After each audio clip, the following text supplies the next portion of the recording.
புதுவிழா ஜாதி சமய மொழி இன நாடு பேதமின்றி எந்த வேறுபாடுமின்றி உலகத்திலேயே ஒரே விழா நடக்கிறது என்றால் அது மக்கள் எம்ஜிஆர் விழா.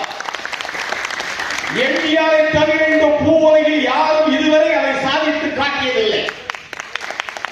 எம்ஜிஆர் இருக்கும் வரை எங்கும் ஜாதி தலைவிரி காணவில்லை. எம்ஜிஆர் இருக்கும் வரை எம்ஜிஆர் முன்னால் மதங்கள் நொறுங்கின. எம்ஜிஆர் முன்னால் மொழி பேதம் நொறுங்கின. எம்ஜிஆர் முன்னால் எம்ஜிஆர் ஒருவரே தலைவர். இந்த ஒரு தகுதி இந்த பூமி பத்து 450 கோடி ஆண்டுகளாக சுழந்து கொண்டிருக்கிறது. இந்த ஒரு தகுதி எம்ஜிஆரை தவிர வேறு யாரும். அப்படிப்பட்ட ஒரு மனிதனுக்கு பட்டிமன்றம், அதுல கூட புதுமையை பாருங்க ஐயா. ஒரு பட்டிமன்றம்னா 2 கோடியா மனிதனாக கருதப்பட்டு நடுவுலயே உட்கார்ந்து பேசுறார்.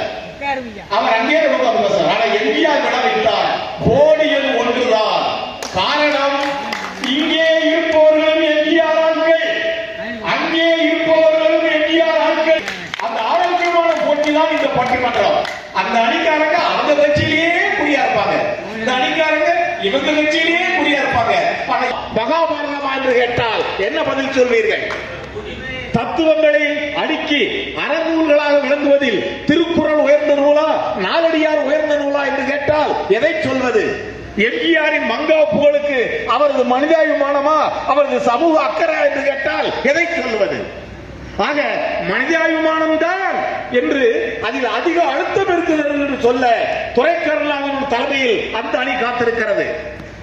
சமூக அக்கறையே, எம்ஜிஆரின் சமூக அக்கறையே அதுதான் காரணம் என்று சொல்லி இதோ இங்கே முடிவன் ராமசாமி அவர்கள் தலைமையில் ஒரு அணி காத்திருக்கிறது. சரியா? இப்ப பட்டிமன்றத்தை தொடங்குவோம். இந்த பட்டிமன்றம் மிக சிறப்பாக உங்கள் பேராதரவோடு நடக்க தயாராக இருக்கிறது. இப்போது இந்த விழாவில் பேச வந்திருப்பவர்கள் அவ்வளவு பேருமே, இங்க உட்கார்ந்திருக்க 6 பேருமே ஒருவர் எம்ஜிஆரின் உயிர் என்றால், ஒருவர் எம்ஜிஆரின் உடல் என்றால், ஒருவர் எம்ஜிஆரின் ஆன்மா என்றால், ஒருவர் எம்ஜிஆரின் அறிவென்றால், ஒருவர் எம்ஜிஆரின் ஆற்றல் என்றால், ஒருவர் எம்ஜிஆரின் உணர்வு. ஆக 6 பேரும் எம்ஜிஆரின் அம்சங்கள். இவங்க எம்ஜிஆரை பத்தி பேசுறதுக்கு கேட்கவே வேண்டாம். அந்த வகையில மக்கள் திலகத்தின் மங்கா புகழுக்கு காரணம் மனிதாபிமானமே என்று ஆணித்தரமாக அடித்து பேச அந்த அணியுடைய அணித்தலைவர், மூத்த பத்திரிகையாளர், திராவிட இயக்க ஆய்வாளர் திரு துரை கருணா எம்ஜிஆரோடு பழகியவர்.